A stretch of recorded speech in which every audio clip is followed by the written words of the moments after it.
नमस्कार, आप देख रहे हैं वीकी न्यूज और मैं दृष्टुर उपाध्याय। गलवान घाटी में 15 जून की रात को चीनी सैनिकों के बीच हुई हिंसक झड़प में हमारे 20 जवान शहीद हो गए थे। इस झड़प में हमारे शूरवीरों ने भी चीन के 45 से 50 सैनिक मार गिराए थे। यहाँ तक कि हमारे जवान चीनियों पर इस कदर कायर बनकर टूट पड़े कि चीन के 18 सैनिकों की गर्दन तोड़कर रख दी।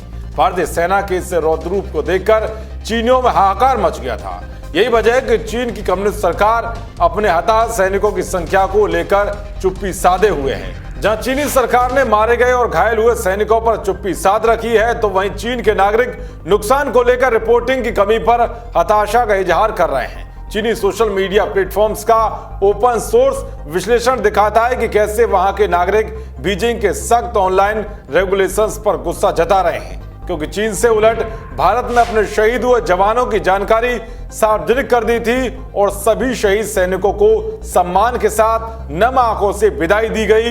मगर चीन में ऐसा कुछ नहीं हुआ और ना ही वहां होता है। पीपुल्स लिबरेशन आर्मी के सैनिकों के परिवार वालों और दोस्तों के साथ चीन के आम नागरिकों के लिए भी सारी स्थिति पर बीजिंग ने रहस्य का पर्दा गिरा रखा है। मगर अब बीजिंग की इस चुप्पी पर चीनी जनता का गुस्सा फूट पड़ा है।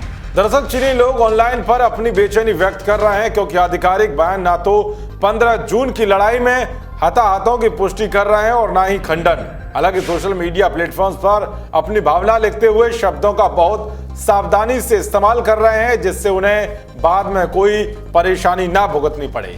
वीवो चीन का अपना ट्विटर है। इस माइक्रो ब्लॉगिंग साइट पर चल रहे संवाद का विश्लेषण बताता है कि चीनी नागरिक अधिकतर भारतीय तस्वीरों, न्यूज आर्टिकल्स और गलवान घाटी में टकराव से जुड़े वीडियो शेयर कर रहे हैं। न तो चीन में सरकारी नियंत्रित मीडिया और न ही कम्युनिस्ट सरकार ने ऑन रिकॉर्ड कुछ ऐसा कहा है जिससे खूनी टकराव की घटना को लेकर कोई पारदर्शी जानकारी मिलती हो। पीएलए के हताहत सैनिकों को लेकर चीनी नेटिजन्स पारदर्शिता की मांग कर रहे हैं और वो भारत की इस बात के लिए सराहना कर रहे हैं कि उसने अपने नुकसान को लेकर अपनी जनता को बिना कोई देर किए अवगत कराया। वीवो पर एक चीनी यूजर ने 19 जून को पोस्ट किया और लिखा कि भारत ने अपने बलिदानी सैनिकों के लिए एक मेमोरियल सर्विस का आयोजन किया है। ये दिखाता है कि किस तरह पूरा भारत अपने देश और जमीन की रक्षा करने वाले सैनिकों के लिए उच्च सम्मान की भावना रखता है, उनका ध्यान रखता है। ये दिखाता है भारतीय राष्ट्र की एकजुटता का उच्च स्तर। लेकिन हमारे बारे में क्या? हमें भारत से सीखना चाहिए और अपने सैनिकों के लिए सम्मान दिखाना चाहिए। हम अपने शहीद हुए सैनिकों के लिए क्यों खुले तौर पर मेमोरियल सर्विस का आयोजन नहीं करते? क्या पीएलए की तरफ शून्य मौतें? क्या घायलों को ट्रांसपोर्ट किया गया? मुझे माफ कीजिए।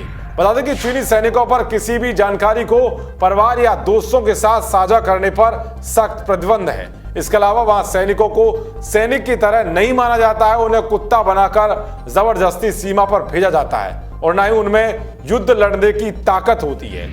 तो वीवो पर एक और पोस्ट में लिखा गया कि मैं कल से चीन और भारत के बीच की स्थिति के बारे में चिंतित हूं। विदेशी समाचारों के वीडियो और लेखों से मुझे सबसे ज्यादा चिंता पीपुल्स लिबरेशन आर्मी के अपने युवा सैनिकों को लेकर है। क्या कुछ सैनिक हताहत हुए हैं? क्योंकि कोई विशिष्ट आंकड़ों का ऐलान नहीं किया गया है। भारत ने तस्वीरों के साथ 20 भारतीय सैनिकों के शहीद होने की जानकारी दी है। हमारे चीनी सीमा गार्ड और सैनिक बहुत ही युवा होंगे। उनके माता पिता को लेकर मेरे दिल में बहुत बड़ी चिंता है। आशा करते हैं कि आप सुरक्षित हैं। आप हमारी मातृभूमि का गौरव हैं। आप सभी का धन्यवाद। एक चीनी नेटिजन ने लिखा कि भारतीय हताहतों पर खुश होने और उनका मजाक उड़ाने वालों को देखकर मुझे दुख होता है। इन सेनानियों के परिवार अब बहुत नर्वस होंगे। तो वह एक चीनी नोट में कहा गया है कि सैनिकों के बारे में हम बहुत चिंतित हैं। उनके कुशल क्षेम को लेकर कोई जानकारी नहीं है। परिवार बहुत चिंतित है।